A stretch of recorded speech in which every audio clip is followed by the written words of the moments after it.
నా స్టోరీ చెప్పలేను, నా బాధ కంతు లేదు. ఈ డాడీలందరిందుకు ఇట్లా పీక్కు తింటున్నారు. మాట వినిపించుకోరు, అస్సలు అర్థం చేసుకోరు. ఆలోచిస్తే నాన్న పేరు రాలుతుంది నా హేరు. 100 రూపాయలు ఇవ్వమంటే మనమేమన రిచ్చా? అన్ని కాసు పీకుతుంటే ఏమైనా పిచ్చా? అనుకుంటూ ఏడ్చుకుంటూ నేను బయటకొచ్చా. అందరింట సేమ్ సీను ఏమంటా చిచ్చా?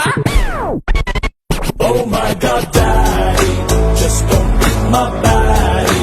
Don't be so hardy, that will make me sad. मेरा नाम बंटू कानी पैर की కొట్టారే ఇంటూ 420 డాడీ తో చేసారే ఫైట్ అండ్ నైట్.